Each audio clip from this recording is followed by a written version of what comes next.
perkenalkan, nama saya Boy Karulatat. Saya berasal dari Universitas Kristen Indonesia Maluku dengan NIM saya 12114201200027. Di sini saya akan membagikan sedikit materi tentang penyakit ventricular septal defect. Ya, kita mulai saja dari bab 1. Iya teman-teman, kita mulai dari bab 1 tentang definisi, etiologi, sik dan simptom, patofisiologi, diagnosa keperawatan dari penyakit ventricular septal defect. Ya, penyakit ini adalah cacat jantung umum yang paling sering terjadi pada saat lahir, tetapi dapat terjadi pada orang dewasa setelah beroperasi atau serangan jantung. Terdapat sebuah lubang di dinding antara bilik-bilik bawah jantung. Ya, gejala dari penyakit ini antara lain warna kebiruan pada kulit, bibir dan kuku, serta pola makan buruk, peningkatan berat badan lambat, dan nafas cepat. Kebanyakan lubang akan bertutup sendiri karena napasan cepat atau napas pendek, dan hilangnya rasa semangat, kesulitan karena sirkulasi yang buruk atau pembekak. Yang berikut patofisiologi. Penyebab ventricular septal defect disebabkan oleh gangguan dalam proses pembentukan jantung di dalam kandungan. Gangguan ini menyebabkan dinding pemisah antara bilik kiri dan kanan tidak menutupi dengan sempurna. Yang berikut diagnosa keperawatan. Ada banyak jenis penyakit jantung yang menimbulkan gejala ventricular septal defect. Oleh karena itu, untuk menegakkan diagnosa, dokter akan meminta pasien untuk melakukan serangkaian tes berikut ini. Yang pertama, kardiogram. Dengan pengusian ekokardiogram, gelombang suara menghasilkan gambar video berupa jantung, dan dokter dapat menentukan ukuran, lokasi, tingkat keparahan kondisi pasien. Yang berikut, elektrokardiogram. Tes elektrokardiogram mencatat aktivitas listrik jantung melalui elektroda yang dipasang pada kulit dan membantu mendiagnosis telarian. Yang berikut, kateterisasi jantung. Dalam tes ini, tabung vipes dan fleksibel dimasukkan ke dalam pembuluh darah di selangkangan atau lengan. Namun banyak pula memerlukan operasi atau prosedur berbasis kateter untuk menutup lubang. Gejala dapat diobati dengan obat-obatan tekanan darah atau diuret. Yang pertama tentang etiologi. Etiologi ventricular septal defect disebabkan oleh gangguan dalam proses pembentukan jantung di dalam kandungan. Gangguan ini menyebabkan dinding-dinding sel pemisah antara bilik kanan dan kiri jantung tidak menutup dengan sempurna. Yang kedua, sik dan simptom. Membutuhkan diagnosa medis.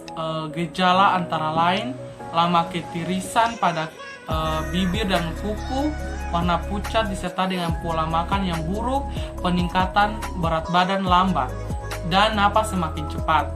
Dan mungkin tidak menunjukkan gejala, namun orang dapat mengalami seluruh tubuh kelelahan, ketidakmampuan atau untuk berolahraga atau berkeringat, dan jantung melalui kateterisasi jantung.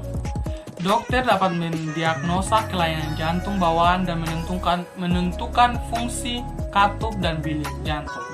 Yang berikut, bab yang kedua, ASKEP. Tentang ASKEP. Yang pertama, pengkajian.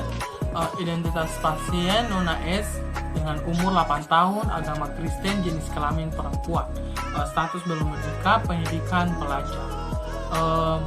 Alamat Urimesing, tanggal masuk tanggal 10 November 2021, tanggal pengkajian tanggal 10 November 2021, dengan nomor ruang 0401. Yang berikut, identitas penanggung jawab, nama Nyonya B, umur 44 tahun, hubungan orang tua pasien ibu.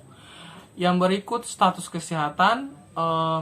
Saat ini pasien mengatakan bahwa pasien merasa cepat, napas semakin cepat, serta berkeringat terus-menerus, disertai dengan batuk, demam, namun berdasarkan ukuran VSD. Selanjutnya yaitu pada VSD sedang Keluhan utama saat ini yang dirasakan oleh pasien merasa napasnya semakin cepat, kulit terlihat pucat. Yang berikut alasan masuk rumah sakit dan perjalanan saat ini. Pasien mengatakan untuk dibawa ke rumah sakit karena napas semakin cepat, serta pucat dilakukan untuk mengatasi dengan cara dibawa ke rumah sakit supaya dapat menangani pasien dengan keluhan utamanya. Yang berikut status kesehatan masa lalu. Pasien mengatakan bahwa penyakit yang pernah dialami pasien di masa lalu yaitu tidak ada penyakit. Yang berikut pernah dirawat. Pasien mengatakan belum pernah dirawat, tidak ada alergi sama sekali juga. Serta riwayat penyakit dari keluarga. Pasien juga mengatakan bahwa penyakit bawaan dari keluarga turun temurun. Yang berikut diagnosa medis dan terapi. Diagnosa medis, dokter mengatakan bahwa menggunakan stetoskop untuk mendeteksi murmur jantung. Sedangkan terapi melalui tindakan operasi, terapi obat juga dilakukan untuk membantu jantung berfungsi kembali. 5 pola kebutuhan dasar bio dan psikokultural spiritual. Yang pertama, pola interaksi sosial yang pasien katakan itu baik, lingkungan rumah tidak dikaji. Yang berikut pola persepsi dan manajemen kesehatan. Klien mengatakan semenjak dirawat di rumah sakit keadaannya mulai membaik. Yang berikut pola nutrisi metabolik. Sebelum masuk di rumah sakit klien makan 3 kali sehari.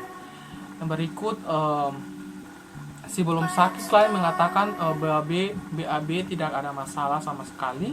Setelah sesudah sakit BAB tidak terlalu lancar. Sebelum sakit juga klien mengatakan bahwa BAK juga lancar. Sebelum sakit klien mengatakan juga BAK-nya tidak terlalu lancar. Yang berikut pola aktivitas dan latihan. Kemampuan keperawatan, makan dan minum, mandi, toileting, dan berpakaian, berpindah itu dibantu oleh orang lain. Yang berikut latihan sebelum sakit. Klien mengatakan tidak melakukan olahraga yang berat-berat, hanya jalan-jalan kecil saja. Sesudah sakit klien mengatakan tidak melakukan apa-apa, hanya berbaring di tempat tidur. Yang berikut pola kognitif dan persepsi. Pola persepsi konsep diri. Pasien dan keluarga berharap pasien secepatnya pulih kembali. Yang berikut pola tidur dan istirahat. Sebelum sakit klien mengatakan istirahat cukup kurang lebih 7-8 jam.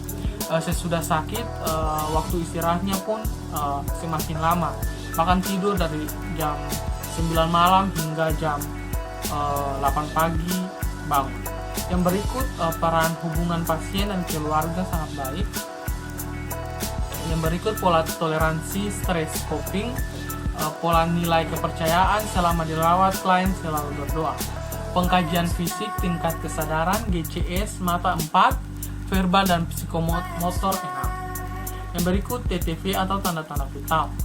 Nadi 90 kali per menit sedangkan suhu 36,5 Celcius.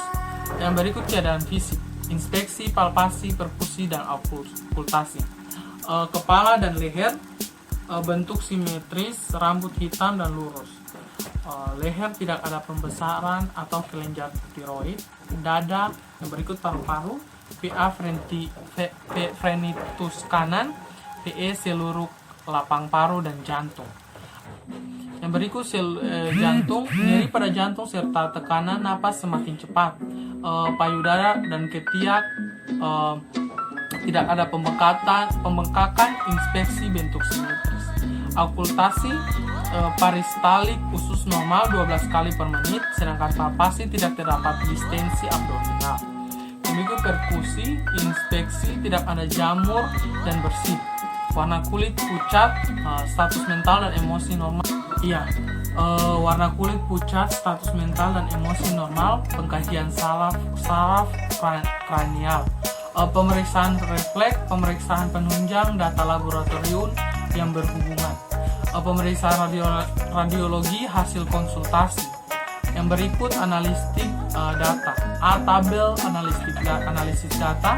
Data etiologi masalah DS, bersihan jalan napas, peningkatan produksi sputum. Yang pertama, pasien mengatakan napas semakin cepat. Pasien merasa nyeri di jantung dengan DO tidak efektif, seluruh tubuh tercela dan ketidakmampuan berolahraga. Hilangnya semangat, kulit membiru, menggumam atau membesar jantung. Yang berikut DS, pasien mengatakan tidurnya terganggu karena napas semakin cepat, gangguan pola tidur. Pasien tampak letih dan lemah dengan N 90 kali per menit, RR 30 kali menit. Tabel yang berikut tabel daftar diagnosa. Tanggal, jam ditemukan, diagnosa keperawatan, tanggal teratasi. Yang pertama 10 November 2021 jam 4.00 WIB, ketidakefektifan jalan napas dengan peningkatan.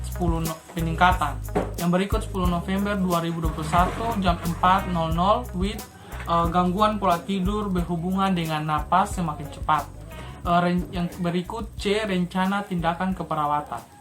Hari Senin tanggal 10 Oktober 2021, perawatan selama 3 kali 24 jam, diharapkan bersihan jalan napas kembali efektif, ditandai dengan napas semakin cepat, kulit terlihat pucat, tidak nafsu makan, banyak mengeluarkan keringat terutama ketika makan.